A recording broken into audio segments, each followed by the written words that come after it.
প্রিয় চাকরি প্রত্যাশী বন্ধুরা, আসসালামু আলাইকুম। তো ইতিমধ্যে আপনারা দেখতে পারছেন প্রাইমারি প্রাথমিকে যে মৌখিক পরীক্ষা দিয়েছে, এই মৌখিক পরীক্ষার ফলাফল প্রকাশ সংক্রান্ত এ টু জেড বিষয় আপনাদেরকে দেখে দেবো, অর্থাৎ আপনারা কিভাবে রেজাল্ট দেখবেন, অর্থাৎ প্রাইমারি স্কুলের মৌখিক পরীক্ষার, সেটা আজকের এই ভিডিওটিতে জানতে পারবেন। তো ভিডিও শুরুর প্রথমেই আপনি যদি অল জব নিউজ বাংলাদেশ এই চ্যানেলে প্রথমবার এই ভিডিওটি দেখে থাকেন তাহলে আমাদের এই চ্যানেলটিকে সাবস্ক্রাইব করে রাখবেন, notification bell button all press করে রাখবেন, এই ভিডিওটিতে একটি লাইক করে দেবেন। আর যারা ইতিমধ্যে আমাদের এই চ্যানেলটিকে সাবস্ক্রাইব করে পাশে রয়েছেন তাদেরকে অসংখ্য ধন্যবাদ আমাদের এই চ্যানেলটিকে সাবস্ক্রাইব করে পাশে থাকার জন্য। আর যারা আমাদের ফেসবুক পেজে ভিডিও দেখছেন, ফেসবুক পেজটি ফলো দিয়ে রাখবেন। আমাদের ফেসবুক পেজ এবং ইউটিউব চ্যানেলে যে সকল আপডেটগুলো জানতে পারবেন, সরকারি বেসরকারি এনজিও, ডিফেন্স, শিক্ষক নিয়োগ, sales, marketing, railway job, NGO job, এক কথায় সকল ধরনের নিয়োগ বিজ্ঞপ্তির আপডেট, পাশাপাশি নিয়োগ পরীক্ষার।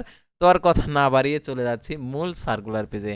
তো ভিউয়ার্স, দেখতে পাচ্ছেন দৈনিক শিক্ষা .com-এ বলে দিয়েছে আজই প্রকাশ হতে পারে প্রাথমিকের নিয়োগ পরীক্ষার চূড়ান্ত ফল। তো এর আগে সরকারি প্রাথমিক বিদ্যালয় নিয়োগের লিখিত পরীক্ষার 21 জানুয়ারি প্রকাশ করা হয় এবং 69,265 জন প্রার্থী উত্তীর্ণ হয়। জেলাভিত্তিক উত্তীর্ণ প্রার্থীদের তালিকা প্রকাশ করে অধিদপ্তর। তো দেখতে পাচ্ছেন এখানে যে সরকারি প্রাথমিক বিদ্যালয়ে 14,385 পদে নিয়োগের চূড়ান্ত ফলাফল প্রকাশের প্রস্তুতি শেষ হয়েছে। ফল আজ যে কোনো সময় প্রকাশিত হতে পারে।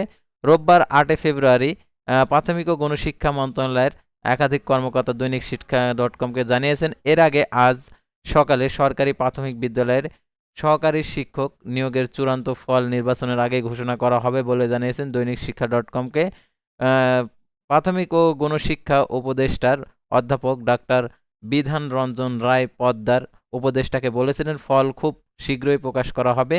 গতকাল শনিবার দুপুরে প্রাথমিক শিক্ষা অধিদপ্তর এক কর্মকর্তাদের দৈনিক শিক্ষা .com-কে বলেন, আমরা আশা করছি খুব শীঘ্রই হবে, হয়তো কাল, না হয়তো পরশু ফল প্রকাশ করা হতে পারে, এটা কনফার্ম না যে এখনো। তো দেখতে পাচ্ছেন কাজের অগ্রগতির ওপর নির্ভর করছে, কাজ শেষ না হতে পারলে তো আর হবে না, সেক্ষেত্রে আমরা বলতে পারি কাল পরশুর মধ্যে ফল প্রকাশের সম্ভাবনা রয়েছে।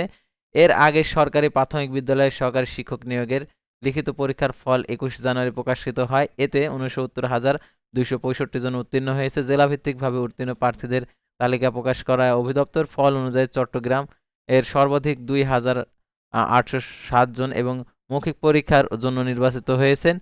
আর এখানে হচ্ছে দিনাজপুর থেকে 2,421 জন, গাইবান্ধা থেকে 2,295 জন, সিরাজগঞ্জ থেকে 123 জন, সুনামগঞ্জে 2,060 জন। উল্লেখ্য পার্বত্য 3 জেলা 61 জেলার গত 9 জানুয়ারি একযোগে লিখিত পরীক্ষা অনুষ্ঠিত হয়। তো এই ফলটা প্রকাশিত হবার সাথে সাথে আপনারা আমাদের ফেসবুক পেজ এবং ইউটিউব চ্যানেলে দেখতে পারবেন। সেহেতু অবশ্যই আমাদের এই চ্যানেলটিকে এবং ফেসবুক পেজটি ফলো দিয়ে রাখবেন। আল্লাহ হাফেজ।